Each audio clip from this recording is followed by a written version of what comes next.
A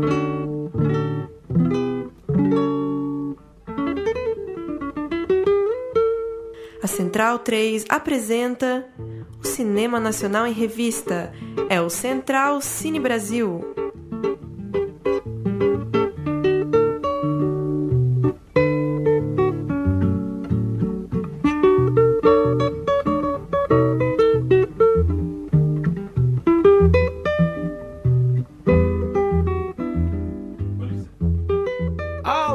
Amigo ouvinte da Rádio Central 3, começando mais um Central Cine Brasil, nosso programa semanal sobre cinema brasileiro aqui na grandíssima Central 3. Eu sou o Lucas Borges, apresentando mais uma vez esse programa, hoje ao lado de Pedro Botton. Fala, Botton, muito tempo que não conversávamos nessa mesa. Boa noite, não estava podendo vir aí, mas agora estou de volta ao Central Cine Brasil. É isso aí, Bruno Graziano também presente. Boa noite, senhores. Botton falou que só voltou porque ficou emocionado com Bacurau. E como não ficar emocionado com o Bacurau? O programa nem é sobre Bacurau, mas a gente vai falar mais um pouco aqui. Como não ficar, né? Eu tava comentando aqui que a gente ouve tanto falar de um filme e às vezes a expectativa faz mal, né? Você vai com a expectativa muito alta, mas o Bacurau supera isso. É, assim, uma coisa de outro mundo. Expectativa é muito perigoso, mas o Bacurau supera. É a rainha das frustrações, né? É, mas é engraçado porque a expectativa conduziu a gente quase para outro lugar, né? O filme ele é tão autêntico que ele te convence pelo que ele é. Inclassificável. Até. Ele te convence por aquilo que ele é mesmo. Você vai esperando alguma coisa, ele te mostra outra coisa e ele te convence nessa outra coisa. É uma segurança, né? Eu gostei do humor que tem. É um filme que não tem medo de encostar em nada, assim. Agora, além da expectativa, tem outra coisa que é muito perigosa, que é a comparação. Aquele pai que é fudido, que é um cara muito grande, aí o filho vai tentar seguir a mesma carreira, complicado. Ou um filme que é assistido na mesma semana, lançado na mesma semana de um filme como Bacurau, também sofre, né? Sofre, porque aí vem o superego realmente aí. Competir com Bacurau é difícil, né? Um filme, por mais relevante que seja, perde um pouco a atenção ali, realmente com um grande cometa que é o Bacurau. E eu falo isso porque o filme de hoje, o filme sobre o qual retrataremos aqui, o filme com Legalidade, né, com equipe entrevistada por Paulo Silva Júnior, é Legalidade, do Zeca Brito, o filme gaúcho que trata da época ali da renúncia do Jânio Quadros, né? E Leonel Brizola, grande personagem da política brasileira, no centro da película, Cléo Pires interpretando uma jornalista, e o Legalidade eu vi aí, ainda na esteira, aí no clamor do calor do Bacurau, e é difícil, né, comparar um filme com outro. Exatamente, até porque o Legalidade ele tem uma proposta dramática, né? Ele não é um western, não é um filme de gênero, ele é um drama, e é um drama político. Eu faço aqui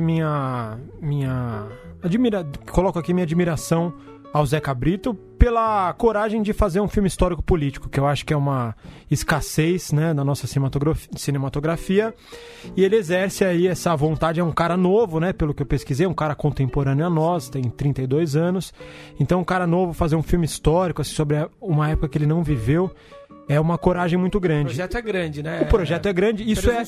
Isso é admirável, não é um projeto experimental, é um projeto que se propõe a dar um valor histórico realmente à coisa. É um filme que pode passar em universidade e tal. Porém, é um filme com uma proposta fria, né? Não é um filme que encaixa aí nesse momento de êxtase, né? É um filme talvez que realmente não importe agora o lançamento, mas que ele sirva como uso histórico, né? Isso da comparação, eu acho que não é culpa do Legalidade, né? Qualquer filme, eu acho, diante daquele evento comunicacional que é o Bacurau, a gente sai alterado do filme, porque você percebe que o filme fala disso, de não querer mais ser nada, de querer ser o que a gente é de fato. E o Legalidade, ele bebe na fonte de filmes históricos americanos, aquela história amorosa que vai em paralelo com a história oficial, e daí as cenas de multidão, e daí um filme que fica sendo conduzido por uma ideia de filme, né? Não é um filme que ele é alguma coisa, ele tem uma ideia de filme e ele vai lá e filma. Eu, assim, também tiro meu chapéu, naturalmente. É um filme que mostra que o cinema brasileiro pode ser grande, que tem contrata muita gente, isso fica muito claro, que é um filme bem realizado tecnicamente. Então, eu acho que é bom até nesse sentido, pra gente lembrar que a gente tem que fazer o cinema que a gente quer. Então eu quero ver essa história da legalidade contada como um jeito brasileiro, eu quero que as pessoas pareçam brasileiras.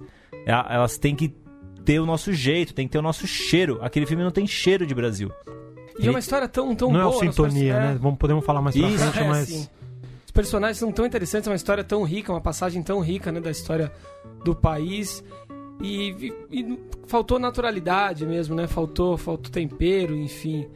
Eu acho que uma questão que eu assisti no filme, eu pensava ontem e falava, vou perguntar pra galera sobre isso. É muito difícil ser sutil, né? Você fazer o cinema de forma sutil e não ser tão explícito. O filme é muito explícito demais, às vezes, né? Quer jogar tudo de uma vez só, todas as informações e todo o teu conteúdo de uma vez só. É difícil ter, né? Essa delicadeza, né? Essa elegância no contar da história, né? É difícil, e eu acho que um pouco o que o Bottom falou, que é uma tentativa muito grande de buscar uma estética de um cinema americano, assim. Até mais antigo, assim. Eu não saberia dizer umas referências claras, assim, do filme. Pra mim parece que o tom que ele quer é Todos os Homens do Presidente. Ele quer aquele tom, assim, sempre um pouco de tensão no ar, é sempre uma tensão que tá acontecendo e alguma coisa que vai acontecer, e daí tem os jornalistas, sabe? Eu acho que, eu não sei, a impressão que eu tenho é meio essa, assim, fazer esse cinema americano anos 90. Uma fotografia zona, né? Meio noir, aquele clima meio noir, eles fumam muito, né? Isso me chamou a atenção. Como eles fumam nesse filme, hein? Também, muito cigarro. Rio Grande do Sul, aí, no começo dos anos 60, realmente acho que 6 a cada 10 homens fumavam. Muito tabagismo. 6 em cada 10 homens fumavam. Eu lembro dessa estatística, porque eu estou sem fumar, né? Então eu fiz todas as pesquisas. Mas no Rio Grande do Sul, isso. No Rio Grande do Sul. E o filme, ele... Vamos dizer assim, ele se coloca realmente como um drama, né? Oficialmente, assim. É um drama político. E como drama, aí vai cair naquela velha crítica que é o que o cinema brasileiro com muito diálogo lembra novela.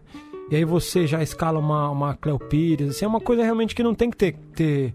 Você não tem que ter trava, né? O diretor, a Cleo Pires, na verdade, eu achei o arquétipo dela criado, assim, as cenas, o rosto dela muito, muito bom, muito cinematográfico. O problema é que é muito diálogo. É muito diálogo. E os diálogos não seguram. Não seguram, porque a gente não aguenta mais ouvir gente falando. Tudo é texto, né? Quando acontece alguma coisa, a Cleo Pires chega na casa do cara e o cara fala: quem diria, você está aqui? E ela responde: eu achei que você não ia me receber. Letícia Sabatella, desculpa. Quando a Sabatella chega na casa do Brizola. Eu acho que é isso, tudo é contado, né? Tudo é dito. Então é tudo muito explícito. Tudo é dito. Falta a sutileza, né? Isso que você falou, eu tava pensando em sutileza, é uma coisa que ela não vem, você vai em busca dela.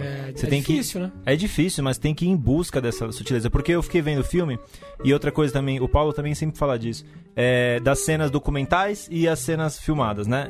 Que tem também essa brincadeira de edição, de montagem, né? Que me lembrou o chileno. Sim. Só que o No, ele mistura isso, né? Ele claramente te confunde do que tá acontecendo. Esse não, ele coloca de um lado as cenas históricas, do outro lado... Então, assim, a textura muda, né? Uma cena preto e branco ultra baixa resolução, né? Deve ser ultra... filmagens amadoras, USD, jornalísticas. E o filme paralelo, aquela estourando a resolução maravilhosa, né? Sim. E isso...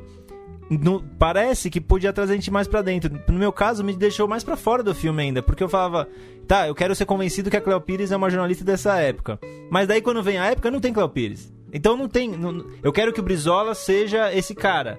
Quando mostra a imagem oficial do Brizola, não é aquele cara, então você fica...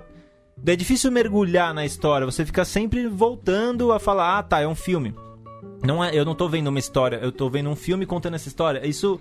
eu acho que a magia do cinema tem que buscar isso, voltando no Bacurau. Você não fica no Bacurau pensando, nossa, eles filmaram igualzinho uma cidade do interior, né, do sertão nordestino. Não, você fala, eu tô vendo uma cidade do sertão nordestino, eu estou vendo ela. A gente mergulha na história e entra naquele universo, né? Só pra citar o Paulo Silva Júnior, que não tá presente aqui agora pra organizar a terceira edição lá do Cine Baru, no norte de Minas Gerais. Ele assistiu também o filme logo depois de Bacurau e eu lembro do comentário dele aqui pelos nossos grupos, era de que como é difícil fazer cinema, né? Não é fácil fazer o que foi feito em Bacurau realmente, porque são muitas pontas, né? É muito detalhe, e o Graziano pode dizer mais do que ninguém aqui, como diretor também. é muita nuance, né? Não é fácil encontrar, né, o tom perfeito, né? Não é, e é uma escolha pessoal, né? Tem uma coisa pessoal também de cada um, né? Eu, por exemplo, gostaria de ver esse filme como um filme com mais ação mesmo, assim. Talvez como vai ser o Marighella, né? Que é um filme político, mas com muita cena de ação. Porque o movimento da legalidade, só resumindo aqui grossamente, né? É quando se evitou um golpe, né, militar, um pouco antes do golpe realmente efetivado. E quando realmente um político, né, um governador, o Leonardo Brizola, pegou em arma, né? Ele realmente organizou uma resistência armada para que o vice, na época, o João Goulart, assumisse a presidência após a renúncia aí do Jânio Quadros, né? Então, é um filme importantíssimo, né? Uma história importantíssima. Pô, a cinebiografia do Brizola seria algo incrível, né? Incrível. Não, e que assunto poderoso isso hoje, né? E olha que assunto maravilhoso.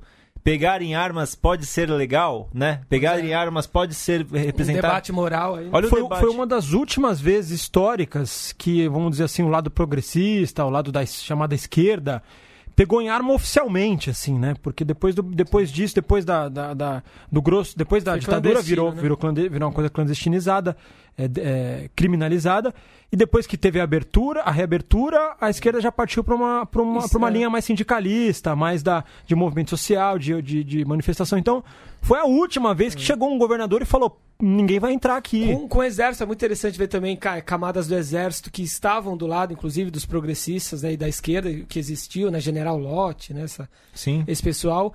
E se retrata tanto o golpe de 64, né, e os meandros e tudo que circulou esse período no cinema, e esse pré-golpe, que foi de 61, é muito pouco, né, registrado no cinema. O filme tem um argumento bastante interessante mesmo. E é isso, ele quis fazer um triângulo amoroso, uma história pessoal, de vontade, de personagens. E que é interessantíssimo, mas acho que não sei, acho que a gente compartilhamos aqui que gostaríamos de ter visto um filme mais pulsante, né? A crítica do Thales de Menezes, se não me engano, na Folha, fala disso, né? Thales? Thales de Menezes, que ele escreve sobre música, será que foi ele mesmo? Eu confirmo, aqui na volta da entrevista eu dou o crédito certo, mas a entrevista da Folha fala isso, que a vontade é ver mais Brizola, você tem que ficar cansado de ver política. Eu fico pensando naquele filme, é um filme que eu assisti no cinema e não entendi nada, O Espião que Sabia Demais, o Homem que Sabia Demais, alguma coisa assim, americano, que tem um clima de política tão extremo, tão cansativo, e tanto você não sabe quem tá do lado certo, quem tá do lado errado. Essa época é isso. Tinha que mostrar isso. O Brizola tá desconfiado com o exército, e uma hora o exército vai pro lado dele, mas também não vai do jeito que ele quer, e ele quer o João Goulart que faça o que ele quer, e o João Goulart não faz. Eu acho que essa política oficial, com muitas vontades, muitos desejos, muitas tendências, muitas tensões, ela é confusa. Então o filme tem que ser confuso. Ele não pode ser tão didático quanto ele foi. Você tinha que ficar confuso mesmo. A mesma Cleo Pires, ela é uma heroína. E daí uma hora você descobre que ela não podia ser uma heroína, ela podia ser outra coisa. Então isso é isso que eu quero dizer. Eu acho que a gente devia ficar menos seduzido por aqueles personagens. O antropólogo. Acho que é isso, essa busca, quando o filme é uma busca, né? O cinema é sempre uma busca de alguma coisa. E eu acho que a gente tem que cada vez mais buscar uma coisa autêntica. Sintonia faz isso, o Bacurau faz isso, Aquarius fez isso, a Laís Bodansky faz isso, a gente vai em busca de alguma coisa que é nossa. Cláudia mesmo. Assis faz isso. Cláudia Assis, acho que tem a ver com o diretor também, né? Que é honesta e a sincera da parte do diretor também, né? Sim. Mas aí que tá, eu não duvido da sinceridade do Zé Cabrito, né? Também, o vô dele faz o papel do Brizola velho, né? O pai dele, desculpa. Provavelmente ele viveu e ouviu muito da história, né? A gente vai ouvir a entrevista dele daqui a pouco. Exatamente. Né? Parece que foi uma promessa do filme. Ele trabalha no filme há 9 anos. Mas é isso, ele fez uma escolha, né? Agora eu fico muito realmente contente. Repito, não é o que faz um filme grande sozinho, mas a cinematografia do filme, ela é correta. Ela é honesta. Ela busca sabe, ela é uma coisa limpa. Não é um filme realista, de jeito nenhum, mas acho que está na proposta, a partir do momento que está na proposta, né? Dentro dessa proposta, ele é bem sucedido. É muito bom ver um filme que não é um filme grande, um filme médio porte, com uma cinematografia correta, o som, a imagem, a direção de arte, a fotografia, a trilha, tudo corretinho, assim. Mas, como já dizem há mais de 100 anos, o cinema é feito de rostos e palavras e sentimentos. Vamos ouvir então a entrevista do Paulo Silva Júnior com o diretor de legalidade Zeca Brito. Daqui a pouco a gente volta com mais conversa.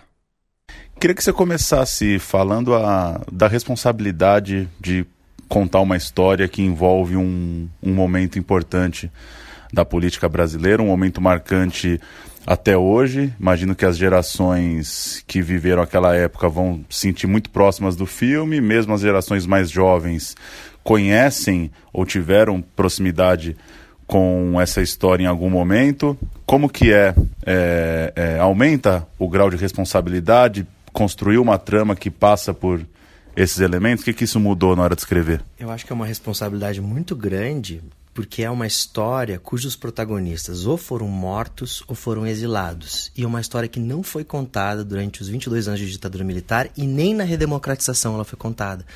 Porque ela mexe com feridas muito profundas com o Brasil, que chega no Brasil contemporâneo, inclusive. Porque a gente está falando de respeito à Constituição, de legitimidade do voto popular, mas a gente também está falando dos direitos sociais, humanos, da liberdade de imprensa, da liberdade de criação, da possibilidade de ter um Estado com censura. Isso tudo o Brizola estava discutindo quando ele traz à tona e revela para o Brasil o que estava sendo tramado na caserna para golpear o povo brasileiro.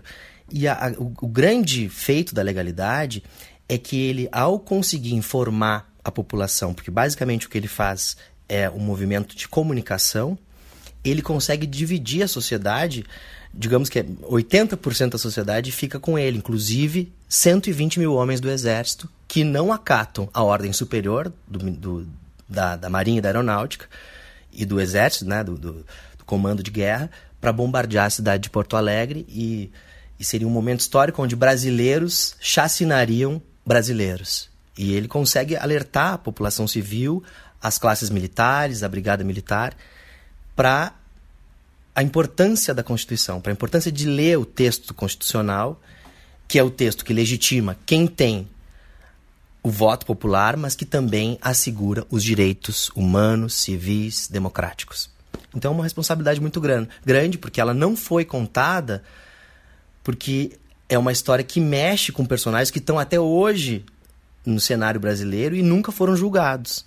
Como, por exemplo, aqueles que instituíram o AI-1, que foi responsável por matar e aprisionar os jovens da aeronáutica que esvaziaram os pneus, que tiraram a gasolina dos aviões que iam bombardear Porto Alegre. Esses mesmos heróis de 61, do Movimento da Legalidade, vão sofrer na pele as consequências de 64. Isso a gente nem conta no filme. Mas os protagonistas dessa história ou foram exilados ou foram mortos. Então a gente tem uma série de famílias que sofreram as consequências. Hoje a gente, para poder contar essa história, a gente teve que ter o aval da família Goulart, da família Brizola, jovens que hoje em dia estão na faixa de 40 e tantos anos, mas que eram crianças naquele momento e tiveram que se afastar do seu país, tiveram que negar o seu amor à pátria. Tudo isso foi colocado de lado por consequência de um gesto autoritário que tentou se esboçar e que se concretiza em 64. Foi legal que você falou isso da família. Eu queria saber que concessões um realizador tem que fazer para tratar de personagens reais. É fácil botar um texto na boca do Brizola, na boca do Goulart, sabendo que são pessoas de um nível público que, se você escorregar ali no texto, vai ser fácil de notar porque conhecem a personalidade daqueles caras? Eu acho que a gente só pôde contar a história da legalidade graças ao distanciamento histórico. Acho que seria impossível, seria inconsequente, seria equivocado da nossa parte contar um episódio que aconteceu nos últimos 5, 10 anos. A gente só contou depois de 50 anos. E aí, quando a gente faz esse recorte histórico de chegar aos personagens reais, isso só foi possível graças a uma longa pesquisa bibliográfica que a gente cita no final do filme, mais de 10 livros que a gente consultou, e dali vem as falas dos personagens reais. O discurso que o Brizola faz no filme é o discurso que o Brizola fez no porão do Palácio Piratini. Palavra por palavra, vírgula por vírgula, que a gente, claro, enxuga, porque o Brizola ficou falando durante 14 dias de maneira ininterrupta diversos discursos, e a gente escolhe trechos e coloca na boca dos personagens. E aí tem alguns momentos de ficção onde os personagens históricos estão presentes e a gente só fez isso graças à consulta dos familiares. Então, além da pesquisa histórica, além de buscar as bibliografias, teses, dissertações sobre o tema, nós entrevistamos personagens que viveram a legalidade, jornalistas que estavam lá no porão e os familiares da família Goulart e da família Brizola, para poder compor personagens, por exemplo, a Neuza Goulart, que é um personagem histórico, mas é um personagem que nunca teve voz na história. Então, como que era essa personagem, qual é a sua origem oligárquica mesmo, dentro da estrutura do Rio Grande do Sul. É um filme que traz essas contradições. Hoje a gente pode taxar o Brizola como comunista, né? A gente não. Digamos, a ignorância cultural brasileira taxaria o Brizola como comunista justamente por ignorar uma coisa que é o trabalhismo. Por ignorar, por exemplo, que a dona Neuza Goulart era uma grande latifundiária. Então, mas, ao mesmo tempo, o Brizola desapropria a própria fazenda e inicia a reforma agrária no Brasil. Então, são exemplos pessoais de uma construção macro, democrática, de uma ideia de um país igualitário, de oportunidades iguais. Um homem que tentou a vida inteira lutar contra a desigualdade social, tentou alfabetizar o povo brasileiro, colocou as crianças como primeiro plano. E tem, graças a esse distanciamento que a gente pode tratar desses personagens. Acho que a gente não teria possibilidade de tratar esse tema com tanta segurança, que eu acredito que a gente tem hoje, graças a esse distanciamento. Como foi achar o tom da trama do romance entre uma mulher e dois irmãos, meio que um triângulo amoroso, meio que uma história mal resolvida ali no afeto entre eles, dentro desse contexto? Porque fico pensando que muita gente pode esperar, pela sinopse ou pela história da legalidade, que vai acompanhar um filme sisudo, um filme de bastidor político, e pode se surpreender porque essa história que você cria nesse ambiente não tem nada de sisuda. Pelo contrário, como que você achou esse tom? Foi exatamente por isso, para não ser, para que esses personagens não carregassem muito esse peso de um filme de bastidor político? Exatamente. Acho que primeiro a gente entendia que, por ser uma história tão abafada, tão necessária de ser contada, que a gente precisava fazer um filme popular, um filme de alfabetização histórica, digamos assim. E aí a gente vai se apropriar de alguns elementos da cultura de massa, como, por exemplo, o triângulo amoroso, como, por exemplo, algumas escolhas estéticas que se aproximam da teledramaturgia, para ter efetivamente a comunicação da história que a gente estava querendo contar.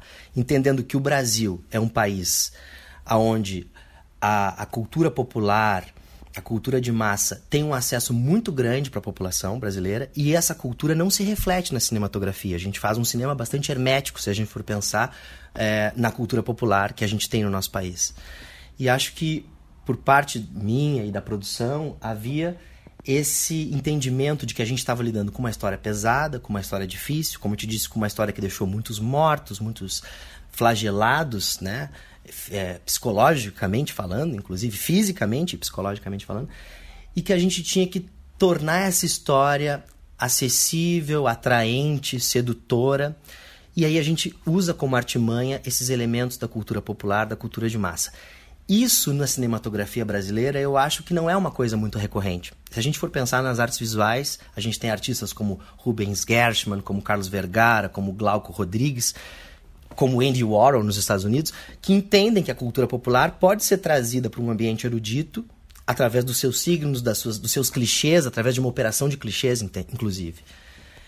E a gente tentou fazer isso nesse filme. A gente tinha como um caminho de linguagem algo que fosse popular, que chegasse no coração de todas as pessoas, que tivessem o mais alto nível de informação ou o mais baixo nível de informação.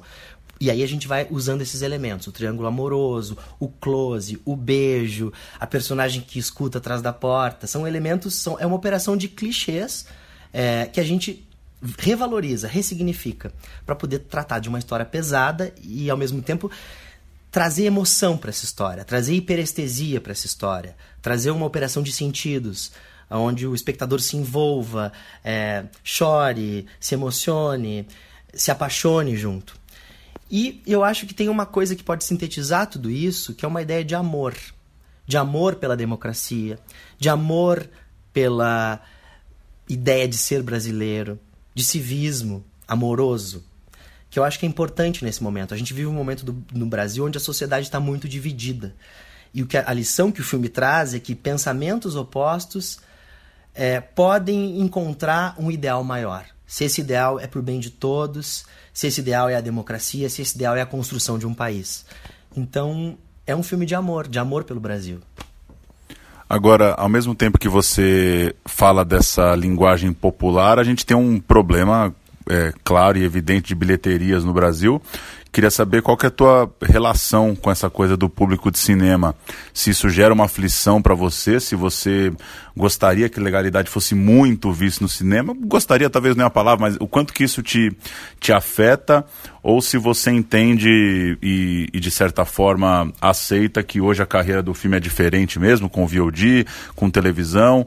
Que essa ideia de popular, como ela se choca com a nossa bilheteria tão baixa para um cinema como o seu hoje? Aí é um problema que não é só meu, é de todo o cinema brasileiro, porque a gente vive num país que tem um sério problema de nacionalidade, de reconhecimento da sua cultura, né?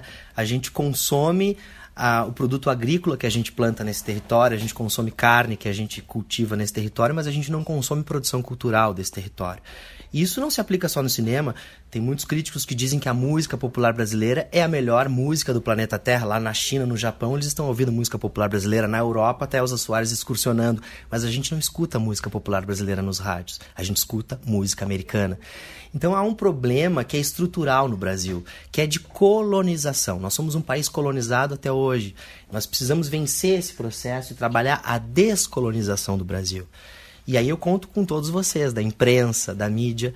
Agora, se o filme vai fazer sucesso de bilheteria nas salas de cinema, isso é uma grande incógnita, né? A gente trabalhou o máximo para que a linguagem fosse acessível. E a gente vai chegar no Telecine, a gente vai chegar no Canal Brasil no final do ano. Então, eu tenho certeza que o público do Telecine, o público do Canal Brasil é um público mais abrangente, né? Ao mesmo tempo, a gente vai chegar nas salas de cinema, a gente vai estar nas cinematecas, a gente vai estar nos cineclubes. O filme vai ser ofertado para quem quiser ter acesso a ele.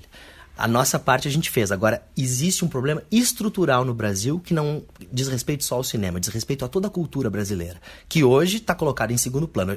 Se a gente for pensar, nós não temos nenhum Ministério da Cultura para proteger as políticas públicas do setor cultural. Então, isso é um problema de um país que ainda hoje sofre uma extrema colonização. E uma última, quem são seus parceiros intelectuais ou seus pares no cinema brasileiro contemporâneo? Quem que é a turma que você fica ansioso para ver um lançamento? Quais são os filmes que, de certa forma, você acha que seu cinema ou sua inspiração se relacionam? Eu acho que todo o cinema brasileiro que está em cartaz me interessa. Eu acho que chegar em tela, produzir um filme, levantar um filme é um esforço muito grande nesse país. Por isso eu acho que a crítica tem que ser... entender um pouco melhor como que se dá a engrenagem da produção nacional. Eu fico chocado, por exemplo, quando eu vejo um filme como Velozes e Furiosos levando nota 5 e o cinema brasileiro nem sendo visionado pela crítica, né? Me choca, porque eu sei que o mesmo produto não chega nos Estados Unidos e não tem essa leitura pela crítica norte-americana, o produto brasileiro. Eu me relaciono muito com o passado. Para mim, Glauber Rocha é a grande referência. Eu acho que todos os críticos e cineastas deveriam assistir a filmografia inteira do Glauber, para poder entender um pouco esse país. Agora, vá ao cinema ver Bacurau, vá ver A Vida Invisível. São filmes que estão aí, consagrados mundo afora, e que comprovam o nosso potencial estético, simbólico, a nossa capacidade de contar histórias, de trabalhar com metáforas. Eu acho que, por exemplo, o Bacurau e o Legalidade são filmes que falam sobre o tempo contemporâneo através de metáforas. Sem exatamente ser explícito, mas trazendo essa grande farsa que a nação brasileira vive. Como eu falei lá em Gramado, a história no Brasil ela está muito próxima da teledramaturgia, muito por esse maniqueísmo. Porque daqui a pouco a gente tem um herói e esse herói é intocável. Mas, ao mesmo tempo, a gente sabe que esse herói é humano. E aí, quando se revelam as falhas desse herói, como que a gente lida com isso? Porque, na verdade, a gente tem uma operação de clichês permanente no Brasil, para narrativa histórica, digamos assim. Aí ouvimos Zé Cabrito falando sobre Legalidade, mais algumas palavras a respeito desse filme, que estreia nessa quinta-feira, 12 de setembro, nos cinemas brasileiros. Sim, a gente estava vendo a entrevista e refletindo aqui, né? Óbvio, gente, esse filme é muito melhor do que passar Transformers na Globo. Assim, é muito melhor do que as porcarias que a gente é obrigado a assistir dublado na sessão da tarde. Assim, Esse filme tem que ser feito e tem que ser muitas vezes feito porque a gente tem que dominar, a gente tem que começar a irrigar, a controlar nosso audiovisual, contar nossas histórias, que esses filmes vão rodar depois. Eles vão ser vistos, as pessoas vão assistir, porque é um filme que é bom de assistir, não é um filme que desrespeita o telespectador nem de longe, respeita muito o telespectador, tá preocupado com o que vai colocar na tela.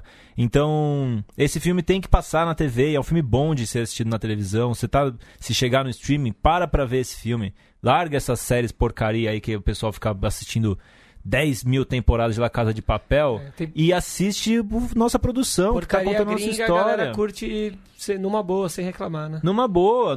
Os filmes horríveis, sem final, sem começo, atuação fraca. O pessoal fala, não, é isso aí, da hora. E tem Cléo Pires, Letícia Sabatella, Fernando Alves Pinto, o Leonardo Machado faz o Brizola, enfim. E até queria vale falar... a pena conferir. O Leonardo Machado faleceu, né? Antes de começar a ver esse filme, antes desse filme estrear. Até que nos créditos tá lá em memória. É verdade. Eu li isso na matéria da Folha, que inclusive, desculpa jornalistas da Folha, a crítica é do Naef Haddad, que fez a crítica. Porque eu estranhei, porque o Thales é repórter de música. Eu li alguma outra coisa dele, fiquei com o nome na cabeça. E outra... Graduação de História, imagine, um auditório cheio ali, segundo ano, passa o filme em seguida de um debate, riquíssimo. Sim. Tá ali, como diria o Bruno Dias, não importa se é ruim ou bom, é um filme. É isso aí. E vamos às notícias. Bárbara Paz brilhou em Veneza, hein? Na última sexta-feira, 6 de setembro, a atriz e cineasta conquistou seu segundo prêmio na 76ª edição do Festival de Veneza, com o documentário Babenco, Alguém Tem Que Ouvir o Coração e Dizer Parou, o filme sobre o ex-marido dela e grande diretor argentino/brasileiro Héctor Babenco. Ela já havia levado o prêmio Bisato d'Oro, entregue por críticos independentes, e acabou levando também o prêmio de melhor documentário lá do Festival da Cidade Italiana. Baita estreia da Bárbara Paz, grande atriz, com o diretor, hein? Bárbara Paz, que é a nossa Courtney Love, né? Fisicamente parece, né? Meus parabéns a ela. Curiosíssimo para assistir o filme. Prêmio raro, né? Muito raro o Brasil fazer bonito em Veneza. É um festival que não dá muita bola pro cinema brasileiro. Uhum. E muito bom a Bárbara Paz. Eu fico realmente muito admirado por esse tipo de filme, assim. Um filme feito realmente no amor, assim, na obsessão. É curiosa a relação deles, né? Eu acho muito, muito, muito instigante o filme. Vivemos no mesmo prédio que ela, né? Desculpa. Vivemos no mesmo prédio que ela. Que eu nunca encontrei a Bárbara Paz lá. Eu já encontrei ela indo pra academia. E vi o Babenco também. Eu não. Já tava mais em tratamento, debilitado, mas no elevador do edifício Santa Rita ali. Uma pessoa de cinema que quem se não a Bárbara Paz pra contar essa história, né? Então uma pessoa do cinema que sente a responsa. Fala, não, eu preciso fazer isso, eu não posso deixar isso passar e não contar essa história. Dane-se, tem gente que não gosta do Babenco. Eu amei o Babenco, ela deve ter pensado. Então ela... Foi muito pessoal, né? É isso. Deve ser. Vai lá e conta a história mesmo, não fica de longe esperando. O cinema é isso, cinema não é espera, né? Cinema é momento. Sim. O curta A Linha, do Ricardo Laganaro, conquistou também lá em Veneza o troféu de melhor experiência em realidade virtual, lá na mostra Venice Virtual Reality. O filme, narrado por Rodrigo Santoro, joga ao espectador em uma experiência sensorial através de dois personagens que vivem uma história de amor, memórias e medo de mudanças na São Paulo da década de 40. Enquanto isso, lá no Ceará, companheiros, no Nordeste brasileiro, um filme sobre a homossexualidade na terceira idade, extremamente corajoso nesses tempos sombrios que vivemos, levou o troféu principal do Festival Cine Ceará. O nome do filme é Greta, dirigido por Armando Praça, e conquistou os prêmios de melhor filme, direção, melhor ator para Marco Nanini, que segundo a crítica está estupendo, glamuroso nessa obra. Belíssimo cartaz, a gente destacou na News, e Marco Nanini é um ator gigantesco, né? Tem que ir assistir de joelho mesmo. Vem aí Greta, então. Aguardemos. E deixa eu só falar desse último, A Linha. Tô louco pra ver isso aí. Realidade virtual, nunca vi nada. Você nem sei gosta? o que é. Eu vi numa exposição aqui do Itaú, aquela a Biblioteca à Noite, Biblioteca no Escuro, Biblioteca à Noite. Mas você viu com óculos? Vi com óculos. Foi uma experiência. Eu tenho muito preconceito, eu sou velho. Não, mas foi uma experiência, meu amigo. Óculosão é complicado, mas foi legal. Não, foi demais. Então eu vi e fiquei, caramba. tem coisa a ser contada desse jeito. Não assim, óbvio, a gente então, com certeza vai passar por dores do crescimento que vão ser doloridíssimas, as dores do crescimento da realidade virtual. Mas tem história a ser contada. É uma condição maluca mesmo, né? Que é você ver um filme que você escolhe pra onde você tá olhando. O que eu vi do ponto de vista, né, da escolha do telespectador. Você senta, né, esse que eu vi do Itaú, no Sesc Avenida Paulista, você senta e fica pirando numa biblioteca que tá ao seu redor. Você vê o que quiser. Você olha pra onde você quiser. Aí o narrador vai falando, tal coisa tá acontecendo. E você é conduzido a querer olhar pra aquele lugar, mas você pode não olhar também. O produtor, o criador tem que pensar num padrão 360, né, que ele pode criar em torno de todo o público e a sala. Interessante, né? Em termos de desafio de criação, né? Sim, eu acho que ainda mais a galera que não para de olhar para o celular, pelo menos ela vai olhar em volta, parar de olhar só para aquela porcaria. Pelo menos você ergue a cabeça e entra em outro mundo. Eu sou muito, só uma opinião, que eu sou muito cabreiro com a realidade virtual, porque eu sou adepto da teoria da geleia. A teoria da geleia é o seguinte: você come o seu pãozinho diário com manteiga, você está satisfeito com ele te alimenta culturalmente, você aprendeu e tal. Aí vem um dia alguém e te oferece uma geleia boa para um caralho, e você coloca aquela geleia e você come aquele pãozinho. No dia seguinte, você não vai ter mais aquela geleia, você vai se sentir muito triste. Mas aí não haveria cinema também, não haveria escrita. Justamente. Podia ficar só no oral, no papo. Mas aí que tá um certo... frustração do ser humano. Não, um certo tempo de achar que... Porque, por exemplo, eu estou lendo o livro dos sonhos. Conta a história dos sonhos, do Siddhartha Ribeiro, um autor brasileiro. Lançou na Flip esse ano. Livraço. Quase que os Sapiens, aqueles Sapiens do Harari, que conta a história do mundo numa perspectiva mais de adaptação. E aí esse livro dos sonhos fala que, né? A gente sonhava muito. 15 mil anos atrás, o mundo estava legal, porque tinha muita variedade, tinha passado a era glacial, catadores, coletores comiam, as pessoas transavam, não tinha muito problema. Tinha muito porém.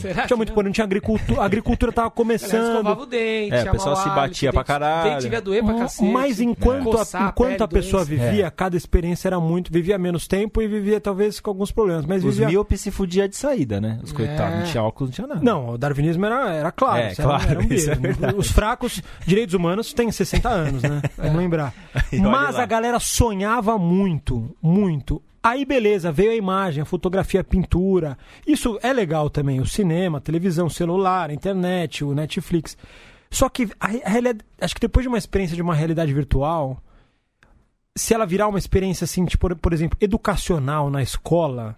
Difícil. É difícil você fazer as crianças voltarem atrás. Conflitos que a nossa geração está passando, e podemos fazer um programa Realidade Virtual.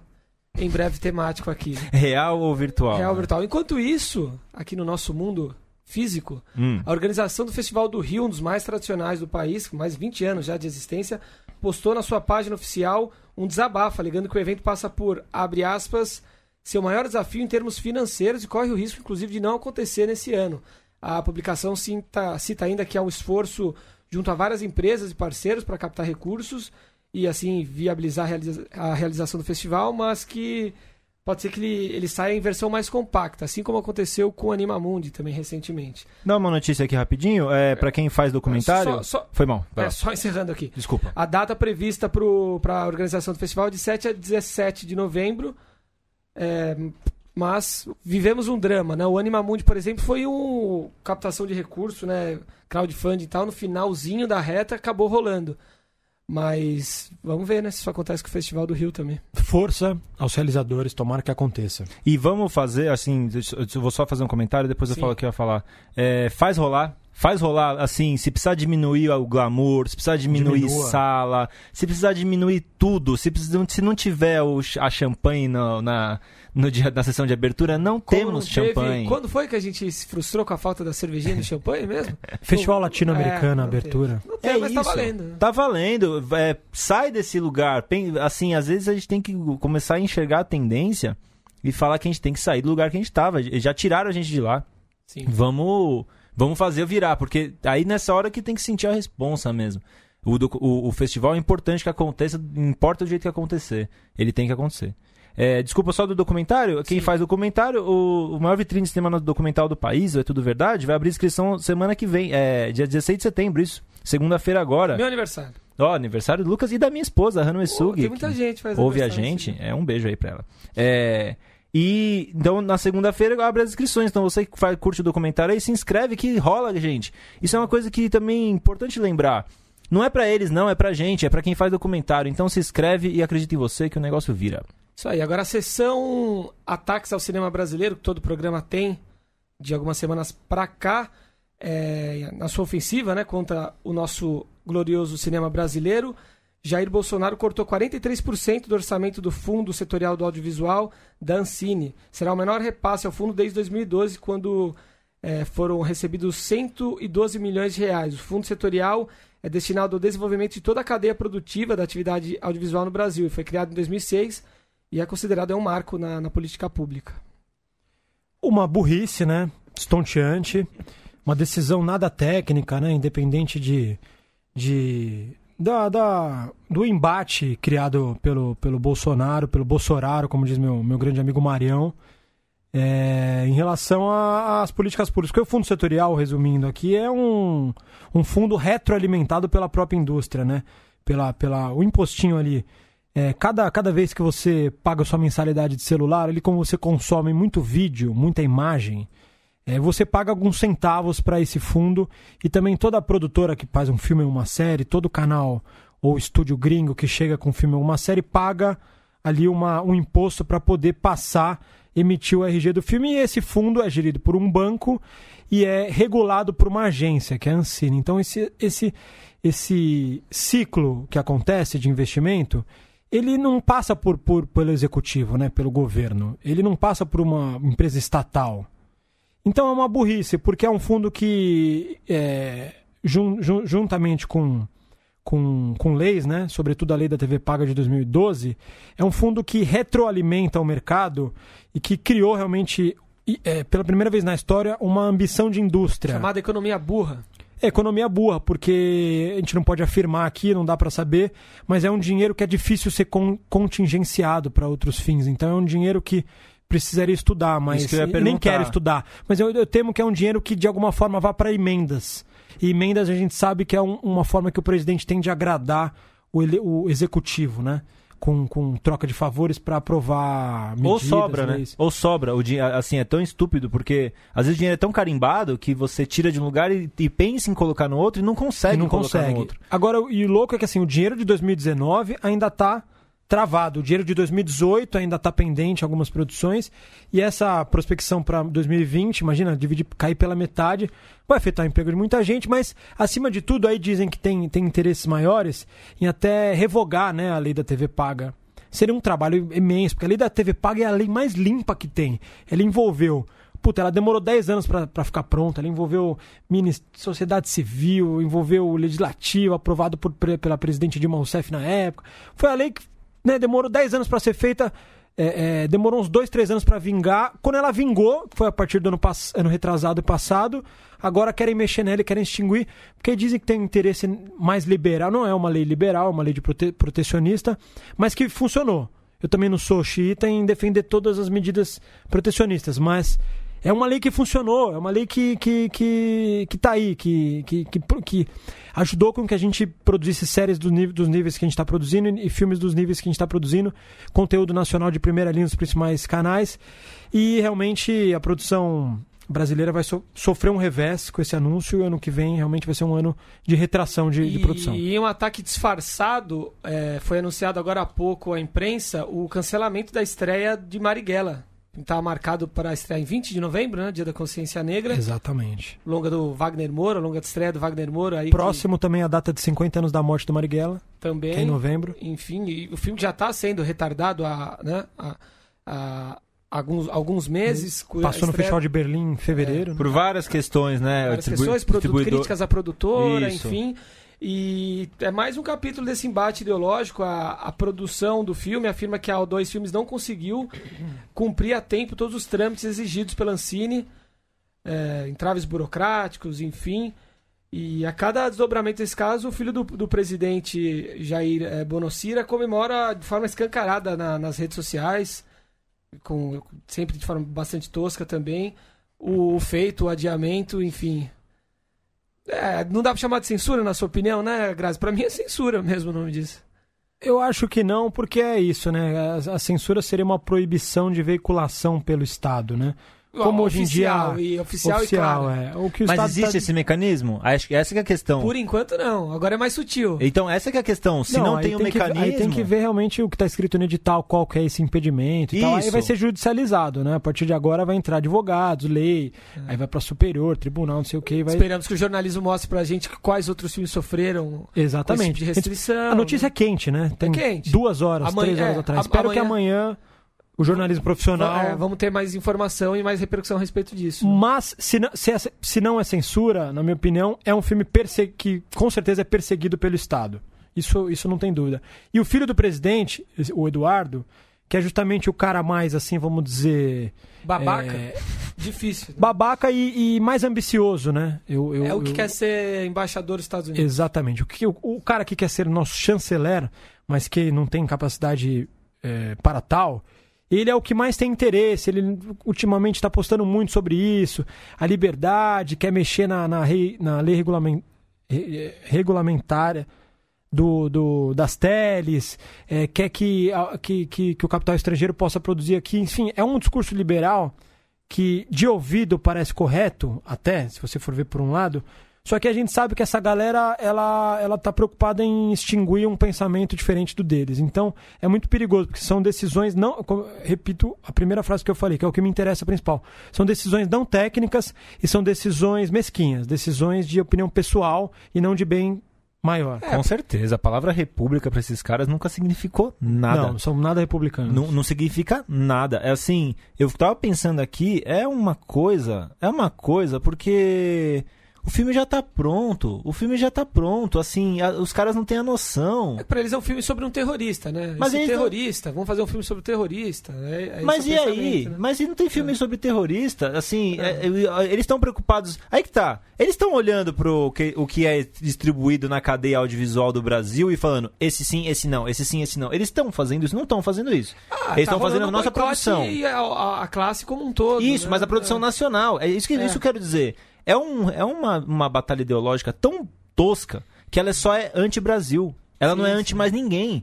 É assim, não é que vai sair um filme de um revolucionário italiano. Não é que vai sair um filme do... Se saísse esse filme, eles não iam nem saber que esse filme saiu. Sim. Então, assim, é uma estupidez porque é anti-Brasil. É só isso que a gente tá vivendo. A gente tá vivendo um país, um governo que, obviamente, nem sabe o que é o Brasil, que se coloca como patriota, mas ele só age contra.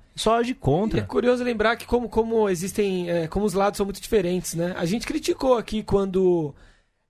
os demais diretores do CinePE, né, abandonaram o festival porque um filme sobre o Olavo de Carvalho tinha sido escolhido para pro repudiei essa decisão. E depois ganhou, né? Até ganhou. Enfim, na nossa opinião, né? Certamente. Deveria ter sido respeitada a seleção de um filme sobre uma figura bastante controversa da direita. Agora, essas pessoas elas não querem deixar nenhum filme ser exibido, né? Liberdade intelectual completa, e eu só torço para que isso ajude, assim como a decisão do Crivella lá ajudou a discussão, ajudou a vender, que ajude o filme a rodar. Tem que ter fé nisso. Que aconteça igual Tropa de Elite, que vaze e chegue em 40 milhões de E aí o Marighella 2 vem com tudo e arregaça. Bottom, o tempo urge, mas temos alguns minutos para as estreias. Opa, vamos lá. As estreias da semana são 6 estreias, vou bem rapidinho aqui, ó. A primeira, vou na ordem alfabética, tá? Pode ser? Claro. Oba, A Música do Tempo, Do Sonho do Império ao Império do Sonho, documentário dirigido pelo João Velho, registra um dos últimos espetáculos de um grupo de música da Universidade Federal Fluminense, a UFF. Cujos integrantes se aproximam da aposentadoria após 30 anos se apresentando juntos.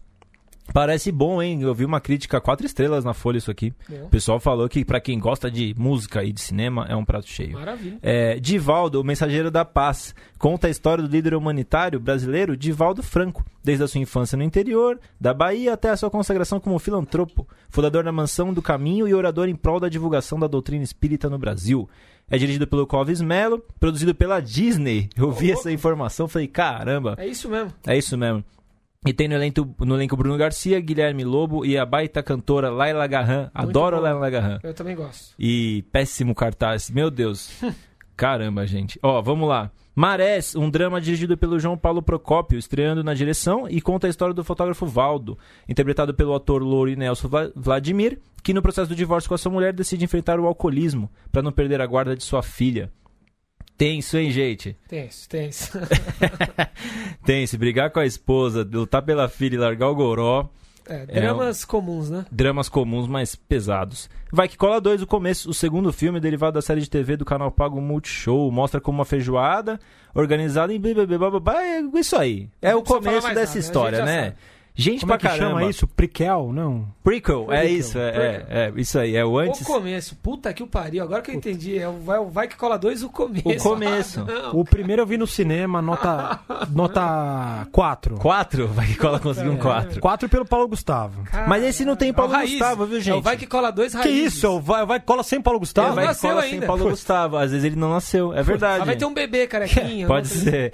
Samantha Schmutz, Marco Magela. Comparado aí pra galera entender, é fazer o Independence Day sem o Will Smith, cara. Eu acho que vocês estão confundindo. O MIB, vai que cola MIB não é Paulo Gustavo, Tommy Lee não, Jones gente. e Will Smith. Vai que cola não é Paulo Vai que Gustavo, cola é Paulo não. Gustavo. É Paulo sim, Gustavo. É que Todos ele consegue esses a mansão. Ele vive Marcos num Magela, apartamento é isso mesmo. no Leblon É isso ali, mesmo. a galera vai do. Parte pro próximo, vai, Bota. Bora, é isso aí. O próximo é o documentário Tsé, produzido pela Pagu Pictures. Ela conta a história da judia polonesa Tsecha Spiegel. A Tsé, que quando tinha 14 anos foi atirada pela janela de um trem em movimento pela própria mãe para salvá-la. O trem estava a caminho de um campo de extermínio nazista. Essa história é muito triste que a gente Brutal, passou, hein? né? E assim, como a gente pode ter passado por isso e estar desse lugar? Isso é uma coisa que não tira meu sono. O ser humano é muito estúpido. E daí, anos mais tarde, ela veio pro Brasil. Enfim, o documentário eu acho que deve ter alguma coisa interessante, que é dirigida pelo neto dela. Falando isso de relação afetiva com o filme, deve ser bonito. Essa vontade de cinema é uma coisa que sempre me chama a minha atenção. Conta a sua história, que ninguém mais vai contar. É isso aí. Ilegalidade. E a dica final, por favor, assistam Sintonia, a série da Netflix, aí, direção do Condzilla, com o John Araújo, criação original do Condzilla. Que diálogos, né? Que diálogos, que personagens, sabe? É o futuro da favela ali na mitologia, Sem né? Que sem é maniqueísmo, a igreja, sem o preconceito. crime ou a arte, o sucesso. É 3 personagens Muito que bom. criam um mundo, diálogos muito críveis, um realismo inteligente, uma narrativa boa. Me surpreendeu. É. O preconceito bateu na minha cara. Não é Netflix, né? Porque O assim, preconceito com o Condzilla e com o funk. No isso caso. não tem barriga, a série não fica enrolando. 6 episódios enxutíssimos. Vai continuar, né? Vai Claramente. continuar. Não é didática, tem umas quebras temporais que você fala, eita, é isso mesmo que os caras fizeram? Assim, tem uma coragem em não falar, produto pra jovem na internet, dane-se, faz o que faz. Realista, naturalista, né? Nossa, e as cenas das ideias lá com os atores que depois, a gente até conversou, né? Que são atores... São ex-presidiários, né? Tentando diminuição de pena, ou atuais presidiários. Atuais presidiários, eu acho, né? Como se fosse... Por isso que É um ultra-realismo impressionante, assim. Bacana. É engraçado, né? Que eu já ouvi, né? Assim, de relance ali num papo um dia, de uma galera que, assim, que não tá... Ninguém é obrigado, né? Mas que não conhece o ambiente de favela, assim, né? E que criticou muitas interpretações, né? Aí você vê como é idealizada, né? Eu percebi, fiquei quieto na hora, tentei ouvir, né, o que aquela galera tava falando, uma galera que não tava debochando nada, mas que não embarcou, achou meio estranho a interpretação. Extremamente real, né? E aquilo é tão real, quem sabe minimamente qual que é... Aquilo é muito real. É um hiperrealismo pós-Fátima Toledo que justamente não é idealizado, é produzido por um cara que veio de classe média baixa, veio de periferia, e que não deixou a coisa virar fake, assim, não tem a coisa mais linda, né? Não, com aquela certeza, coisa publicitária. isso, não é a coisa mais linda, Certo, justamente. Mas não é feio também, é aquilo, é o real. Não, é real, Não, a coisa mais linda incrível. a série Netflix. A série da Netflix é a coisa mais linda, porque eu acho que a própria série, porque aquela série é isso. Quem assiste aquilo e fala, Netflix, velho, fica só fazendo o estereótipo de tudo. Não vou assistir mais isso aqui. E essa série tá muito claro que quando acaba a cena, alguém falava, faz de novo. Faz de novo, que a gente não fala assim. Faz do jeito. Faz como você falaria. Faz como é. E o negócio vira. Tem uma mágica, eu acho assim... Viva a sintonia. Viva a sintonia. Eu acho que, só o Nando, ele faz uma das grandes interpretações recentes aí no audiovisual brasileiro. Faz. Os três estão muito bem, mas o Nando... Nando... É o Sócrates, é o protagonista do Isso. Sócrates, inclusive, né? Isso ele? mesmo, é ele mesmo. Não, ele faz Que uma... em breve pinta na nossa sala de cinema. Eu gosto, assim, só vamos acabar, só eu gosto que não tem que se amarrar a nada. O Nando, ele é ultra realista, uma hora ele é onírico, parece um ator de Shakespeare falando, depois ele volta pro chão, depois ele sobe de novo. Não tem que se amarrar a nada, meu. Vai na sua que a gente entende. Eu Até semana torci por Nando. Seguimos torcendo. Até semana que vem, rapaziada. Puto, o Nando Abraço. é muito...